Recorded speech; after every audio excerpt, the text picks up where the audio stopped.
Honorable Chairperson, respected moderator and learned audience, once again a very good evening. I'm Smita Kanungo from National Heart Foundation Hospital. Welcome you all to the presentation titled on The Road Not Taken. Thank you. So let's begin with our patient. Our patient, a 57 years gentleman, a smoker and history of drug abuse, admitted in our hospital with anterior MI, and his echocardiogram revealed a significant regional volumetric abnormality with ejection fraction of 40%. This is the ECG. So the patient underwent for coronary angiogram, which reveals significant lesion in the distal left main as well as involvement of LAD ostia. Left circumflex was dominant and having 60 to 70% stenosis at its origin. And the right coronary artery was non-dominant and free of significant diseases. So having this angiogram, which revealed involvement of distal left main LAD ostia, though plaque was also present in circumflex ostia, but the lesion doesn't extend for more than 10 millimeters. So considering all the factors, we decided for provisional standing from left main to LAD. So with this view, we took a 3.5-way EBO 7 French guiding catheter through the femoral root, and both the LAD and left circumflex were wet with the run-through floppy wear. And the lesion was pre-dilated with a 2.5 by 15 millimeter non-compliant balloon. And then a drug-eluting stent of 3.5 by 13.8 millimeter was positioned from left main to LAD, and the stent was deployed at 10 atmospheric pressure. And this is the picture after stent deployment. So after that, we did a proximal optimization with a 4.0 by 6 millimeter non-compliant balloon at the level of carina.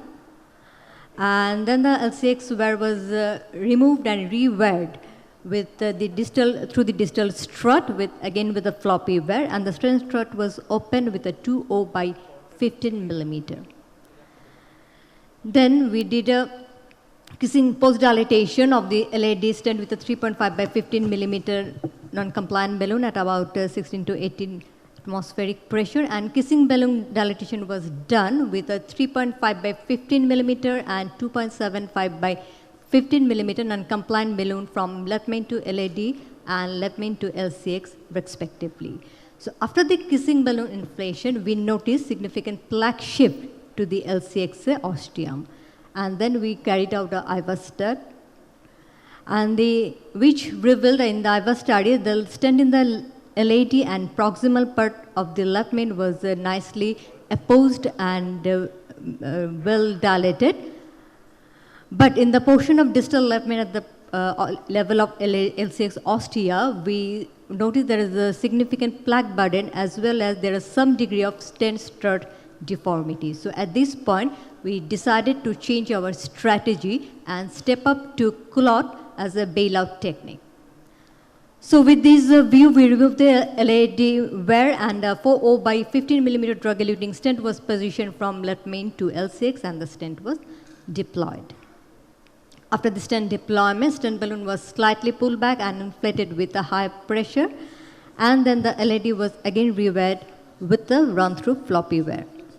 And final kissing balloon dilatation was done with a sequential technique by 3.5 by 12 millimeter and 4.0 by 12 millimeter non-compliant balloon to left main to LAD and LCA respectively. So this is the picture after kissing balloon inflation, and report was done with a 4.5 by 6 millimeter non-compliant balloon. And then we again carried out our IVAs, which revealed nicely dilated and well opposed stent from left main to LAD and the level of bifurcation also. So this is the final angiographic view where you can appreciate a good TIMI-3 flow in both the vessels. So the ABC main has been also stated that stepwise provisional strategy should remain the default for distal left main stem bifurcation, as because fewer major adverse cardiac events were occurred with a stepwise layer provisional approach rather in compared to upfront dual strain strategy. So our take-home message was, in treating left main bifurcating lesion, stepwise provisional stenting can be still a good option in compared to upfront double strain strategy. Port and final kissing balloon inflation are obligatory for better outcome, and of course, intracoronary imaging plays an important role for improving the patient outcome. With this, from our Cath Lab team, I would like to say thank you and sincere acknowledgement to Professor Ashok Datta for the case. Also, thanks to the organizing committee for giving me the opportunity. Thank you.